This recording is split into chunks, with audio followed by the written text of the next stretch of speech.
Sean Strickland's a different animal. Sean Strickland has, he's got this fucking man code, and he believes in it. Like, you got to get your ass kicked every now and then. He spars all the time, spars constantly. And if you agree to get in there with him, you're essentially agreeing to let him beat the fuck out of you. Because I want you to embrace that you're a better person than you were then. It seems like you kind of like fall back on this I'm a piece of shit thing. It's almost like you use that as like a little bit of a shield. Yeah, fuck yeah. Yeah. But then this guy's like Sean Strickland. Yeah. And he's a champion. So it's like he's behaving like a wild young contender. Sean Strickland is one of the most polarizing, unpredictable and entertaining fighters in MMA today. Love him, hate him, but you can't stop watching him. He has built a resume that absolutely demands respect. A former UFC middleweight champion, one of the most prolific strikers in the history of the division. A man who says whatever's on his mind and then backs it up inside the Octagon. Today we're counting down his 5 best wins, the performances that define Tarzan. Let's get to it. Sean Strickland's a different animal. Sean Strickland has, he's got this fucking man code, and he believes in it. Like, you got to get your ass kicked every now and then. He spars all the time.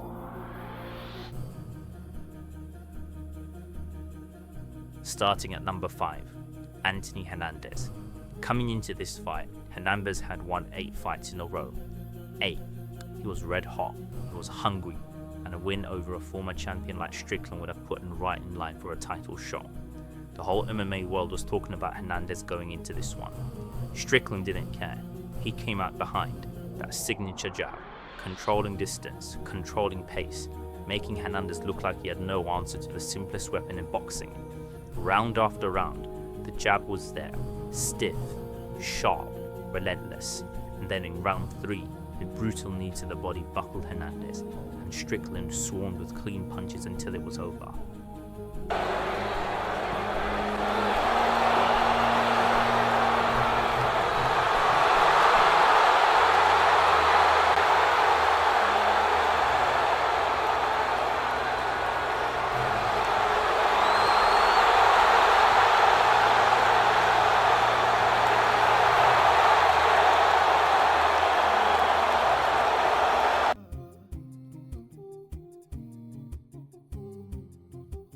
Number 4, Paulo Costa. This one was a war.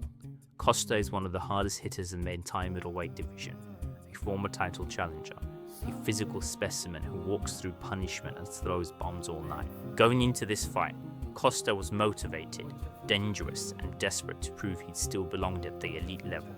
Flag. I do. So. Oh, right hand by Strickland.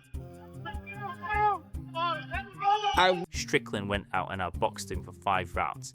His jab was the story again, controlling the pocket, keeping Costa from loading up, making the Brazilian's power shots land on air. Strickland threw more, landed more, and made Costa look like he was always half a step behind. The split decision was controversial. Some people had Costa winning, but Strickland got the nod and extended his win streak at the time. Against a fighter with Costa's punching power, 5 rounds and 0 drama is an elite performance.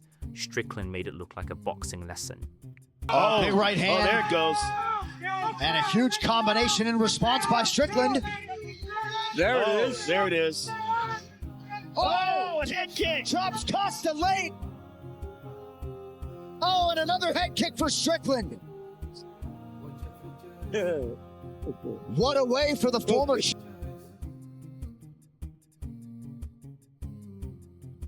Number 3, Uriah Hall. And this was the fight that put Strickland firmly on the radar of the entire middleweight division. Hall is one of the most dangerous knockout artists the UFC has ever seen. His highlight reel is genuinely terrifying. Spinning heel kicks, flying knees, one-punch knockouts. He is the kind of fighter who can end your night with a single shot at any point in any round. Facing him is not for the faint-hearted. Strickland neutralized him completely. Over 3 rounds, he controlled the distance masterfully, never letting Hall get set, never letting him load up, always moving, always jabbing, always making Hall chase. Strickland's defensive shell was near perfect. He made a man known for finishing everyone look like he had no finishing ability at all. drop kicks all night long to get to the main event. We saw like 2.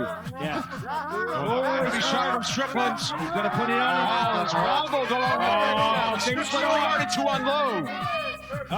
Goes in for a 10th headliner in the UFC.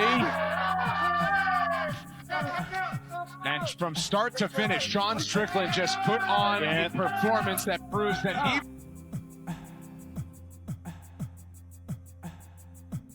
Number 2, Abusupiyan Magomedov.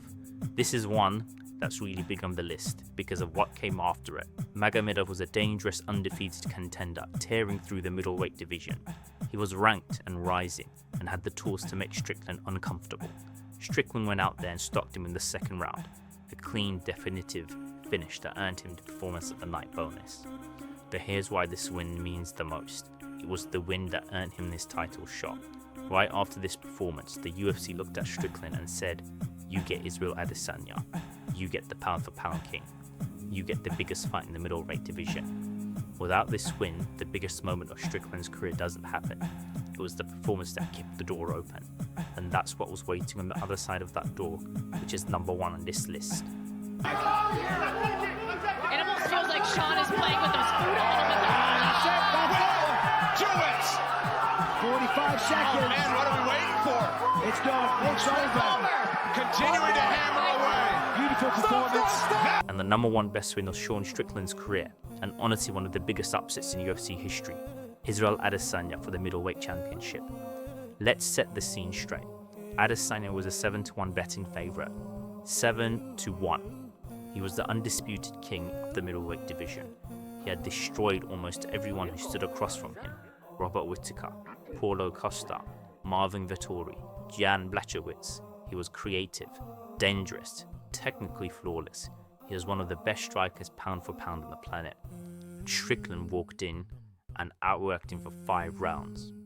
Let's go. That's the real Sean That's Strickland right beautiful. there. Yes. It's just like And in he'll be MMA, back. you're He'll be going to back. have a winner, you're going to have a loser, and every now and then you see something special. I'm so happy for him. Me too. Me too, Me man. too. Not with flashy techniques, not with spinning kicks or jumping knees, just volume, relentless, suffocating volume. The jab again, always the jab, keeping Adesanya from finding his rhythm, keeping him on the back foot, taking away the timing and distance that made Adesanya dangerous. Strickland threw 554 total strikes in that fight. 554. Adesanya never really found his groove. He landed his shots here and there but never hurt Strickland, never wobbled him, never made him back off. And when it went to the judges, all 3 scorecards said the same thing. Strickland, new champion. The crowd in Sydney was stunned into silence. Dana White looked like he's seen a ghost. Strickland stood in the Octagon, this polarising, controversial, chaotic man, holding the UFC middleweight championship belt. One of the most shocking, most dramatic title wins the sport has ever produced. The best win of his career, full stop. And Sean Strickland is not done. He's already calling out Khamzat Chimaev. He's already back in the title conversation. And if his career has taught us anything, it's that if you write Tarzan off, it's going to be a big mistake. Drop a comment below. What's your favourite Sean Strickland moment? Like the video, subscribe if you're new, and I'll see you in the next one.